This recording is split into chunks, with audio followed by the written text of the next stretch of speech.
Hello बच्चों, मैं Kumod sir. मैं आज साइंस के एमसीक्यू सवाल के साथ हाजिर हूँ। सवाल शुरू करने से पहले एक ही बात कहूँगा कि चैनल को जिससे जितना हो सके शेयर करें, लाइक करें, सब्सक्राइब करें। चलिए सवाल को शुरू करते हैं। सवाल कह रहा है कि मोटर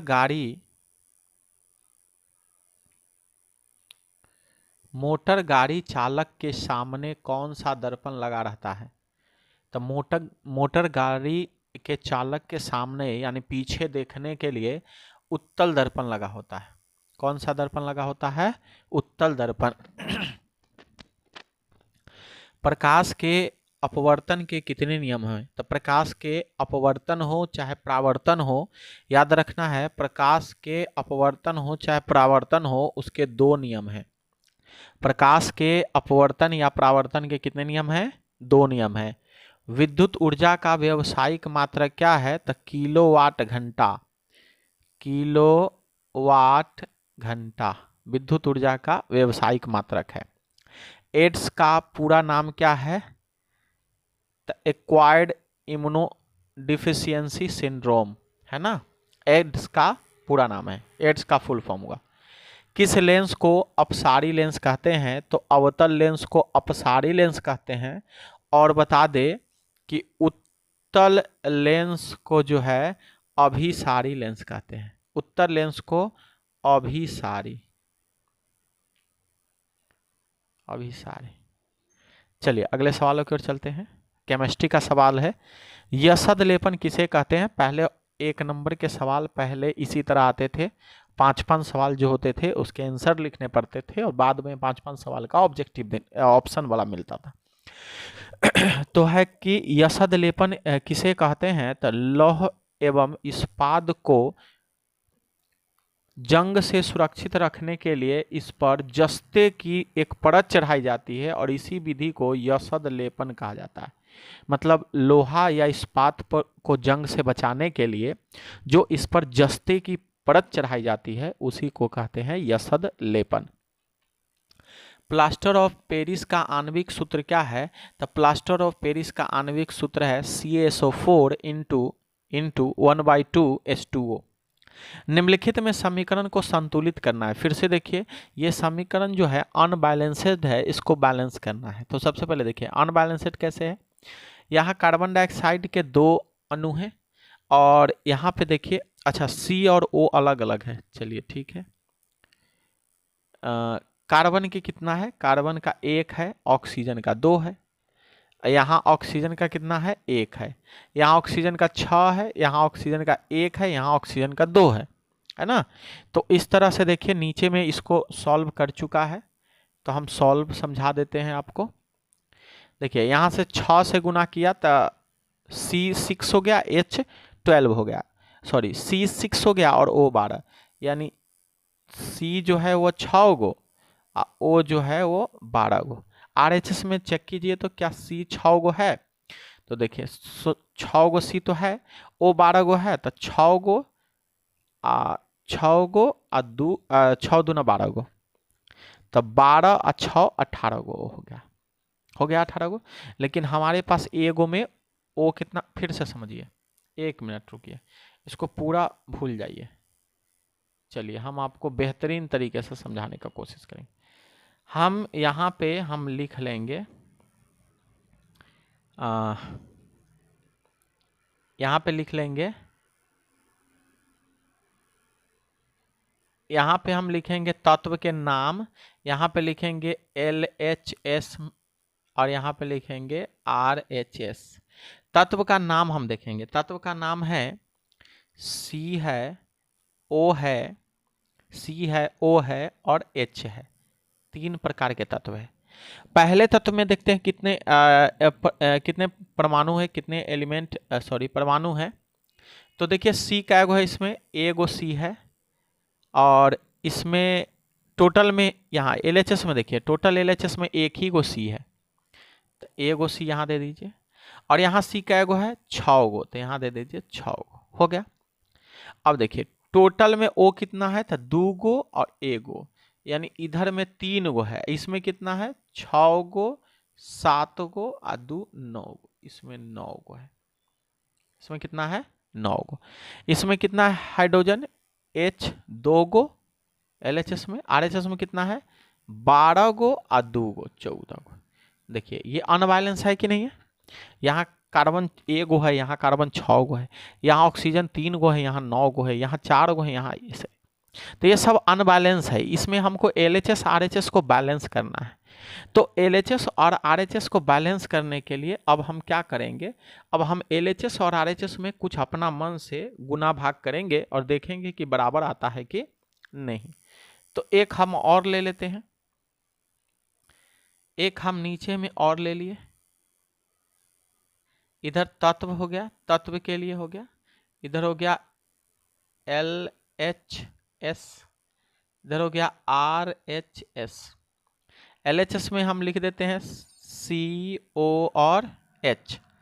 C कितना है तो देखिए अगर हम यहाँ 6 से गुना करते हैं तो C हो जाएगा 6, और इधर पहले से कितना है C 6, यानी C हमारा बैलेंस हो गया। लेकिन O कितना हो गया 6 दूनी 12 और एक 13 गो, और इधर O कितना था 9 गो, तो कुछ तो बराबर करने के लिए करना पड़ेगा। तो चलिए O को अभी फिलहाल छोड़ देते हैं, ऑक्सीजन छोड़ के दूसरा चीज देखते हैं। देखते हैं हाइड्रोजन। हाइड्रोजन इधर 12 गो है और 2 14 गो है, 14 गो। हमें क्या है हाइड्रोजन को बराबर करना है, तो 7 से यहाँ पे गुना कर लेते हैं, जैसा किसने किया 7 से गुना, तो 7 दूना 14 गो अब इधर हाइड्रोजन हो गया, और इधर पहले से 14 गो है ही हाइड्रोजन। तो अब ऑक्सीजन कितना हो गया 7 एकम 7 और 2 9, नहीं 6 दूनी 12 और 12 7 19, कितना हो गया 19। और इधर कितना था तो इधर देखे 12 और 2 12 2 14, इधर 14 उधर 19, 6 दूना 12 7 19, इधर हो गया 6,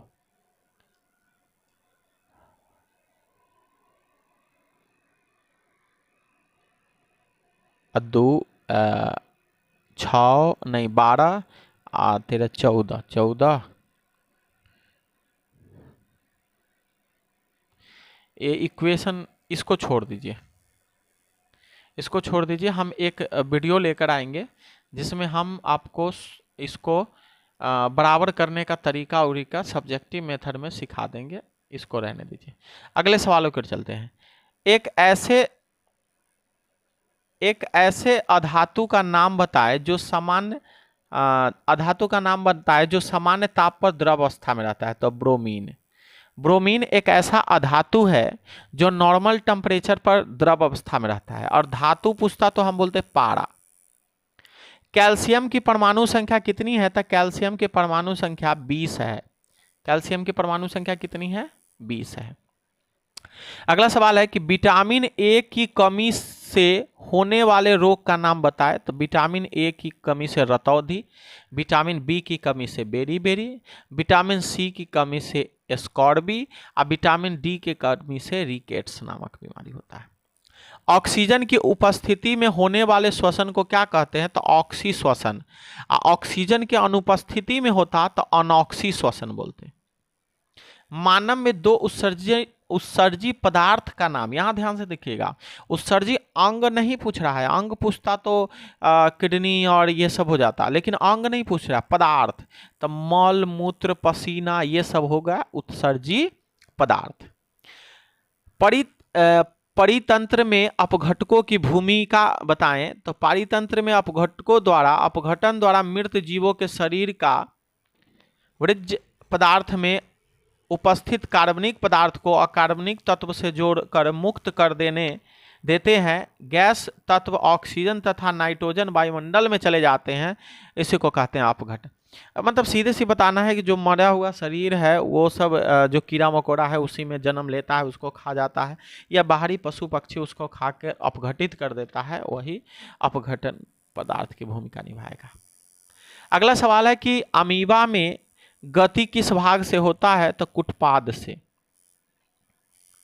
आइए अब आ गया ऑब्जेक्टिव ऑप्शन वाला, 5-5 हो गया, 5 फिजिक्स, 5 केमिस्ट्री, 5 बायोलॉजी, बिना ऑप्शन वाला खत्म, अब ऑप्शन वाला। प्रकाश की किरण गमन करती है कौन से रेखा में? तो सीधी रेखा में। ऑप्शन नंबर ए जो है वो हमारा सही जवाब है। हजामत के लिए किस दर्पण का उपयोग होता है? अवतल दर्पण, उत्तल दर्पण, समतल दर्पण, कोई नहीं तो बता दे अवतल दर्पण। बता दे हम आपको कि अवतल दर्पण को हजामती दर्पण के रूप में उपयोग इसलिए किया जाता है क्योंकि अवतल दर्पण बड़ा प्रतिबिंब बनाता है।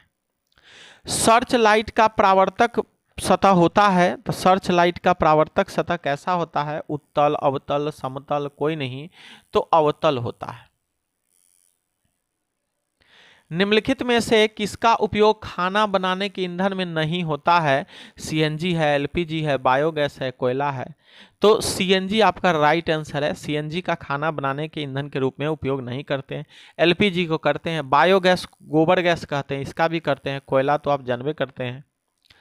डायनमो यांत्रिक ऊर्जा को किस ऊर्जा में बदलता है? तो विद्युत ऊर्जा में बदलता है। Option number B right answer है। डायनमो जो है यांत्रिक ऊर्जा को विद्युत ऊर्जा में कन्वर्ट करता है। घरों में फ्यूज से विद्युत दुर्घटना किसके कारण होती है? तो शॉर्ट सर्किट के कारण। घर में जो आग लगता है बिजली से वह शॉर्ट सर्किट के कारण होता है। आंख व्यवहार करता है किस लेंस की तरह या दर्पण की तरह? अवतल दर्पण की तरह, उत्तल लेंस की तरह, समतल लेंस की तरह, या इनमें से कोई नहीं तो बता दे ऑप्शन नंबर बी जो है सही जवाब है। अगला सवाल है कि खड़िया का रासायनिक सूत्र क्या है? खड़िया का रासायनिक सूत्र है CaCO3। खड़िया का रासायनिक सूत्र है CaCO3। COOH अभिक्रियाशील मूलक को क्या कहते हैं? तो अम्ल कहते हैं। क्या कहते हैं? अम्ल। किसी भी अम्लीय विलयन का पीएच मान होता है तो अम्ल का पीएच मान 7 से कम होता है, 7 पर उदासीन और 7 से अधिक क्षार होता है। पारे का अयस्क है, पारे का किसका अयस्क है पारा? तो सीनेवार का अयस्क है पारा। पारा जो है सीनेवार का अयस्क है। चारों ऑप्शन नहीं बता रहे हैं कि चारों ऑप्शन बताने से कंफ्यूजन होगा ऑप्शन में। यदि आप सवाल का सटीक आंसर सिर्फ अगर सुनेंगे तो आपको ये आंसर कहीं ना कहीं दिमाग में रहेगा, और जब एग्जाम में जब ऑप्शन आप पढ़िएगा तो 4 ऑप्शन में 3 ऑप्शन ऐसा लगेगा जिसे हमसे जान पहचान नहीं है, और एक ऑप्शन ऐसा लगेगा जिसे हम पढ़े हुए हैं, जान पहचान है। अगला है एक अणुसूत्र परंतु विभिन्न संरचना सूत्र वाले यौगिक कहलाते हैं। क्या कहलाते हैं? बहुलक कहलाते हैं, अपरूप कहलाते हैं, समयाविक कहलाते हैं, या इनमें से? तो बता दें इसका सही जवाब होगा समयावयवी। निम्नलिखित में से कौन प्रबल अम्ल है? तो H2SO4, HCl, HNO3, इनमें से सभी जो है प्रबल अम्ल है। आधुनिक आवर्त सारणी में 36 कतारों की संख्या कितना होता है? तो 7 होता है। जीव विज्ञान का सवाल है रक्त का थक्का बनने में सहायक होता है कौन है? तो रक्त बिंबाणु। अगला सवाल है कि वृक्क की संरचनात्मक एवं क्रियात्मक इकाई को क्या कहते हैं? तो नेफ्रॉन कहते हैं। क्या कहते हैं? नेफ्रॉन। एक कोशिकीय शैवाल में जल का परिवहन डैश द्वारा होता है, तो एक कोशिकीय शैवाल जो है उसमें जल का परिवहन किसके द्वारा होता है? तो इसके आंसर हो जाएंगे बी, विसरण विधि द्वारा होता है। मस्तिष्क उत्तरदायी है किसके लिए? मस्तिष्क उत्तरदायी है सोचने के लिए भाई, हृदय स्पंदन के लिए, शारीरिक संतुलन के लिए, इनमें से सभी। तो ऑप्शन हो जाएगा इनमें से सभी। पराग कोश में होता है पंखुड़ी, बीजाणु, अंडप, परागकण। तो पराग कोश के अंदर क्या होता है? परागकण होता है। एक वयस्क मनुष्य के कितने दांत होते हैं? एक वयस्क मनुष्य के मुख में कितने दांत होते हैं? तो वयस्क मनुष्य की बात कहा है तो हम इसके आंसर लगाएंगे ऑप्शन नंबर सी, 32 दांत होते हैं। इस तरह से आज का हमारा साइंस का टॉपिक खत्म हो गया, साइंस के ऑब्जेक्टिव खत्म हो गया। ये पुराना सेट बनवा रहे हैं, पुराने सेट से ही सवालों को एग्जाम में लिया जाता है। तो बढ़िया से इसको पढ़े, थोड़े थोड़े सवाल है, बढ़िया से पढ़े, बढ़िया से तैयारी करें। सिर्फ आप सुनेंगे ही 2-4 बार ना तो आपको ध्यान में आ जाएगा, और ध्यान में आने के बाद एग्जाम में आप बेहतर कर पाएंगे। आप लोग लाइक बहुत कम करते हैं। लाइक जितना कीजिए, व्यू जितना जाता है अगर उसका 50% भी लाइक हो जाएगा तो हमें भी अच्छा लगेगा। ऐसे लाइक से कुछ होने वाला है नहीं, लेकिन लाइक करने से हमारा मनोबल बढ़ेगा। धन्यवाद।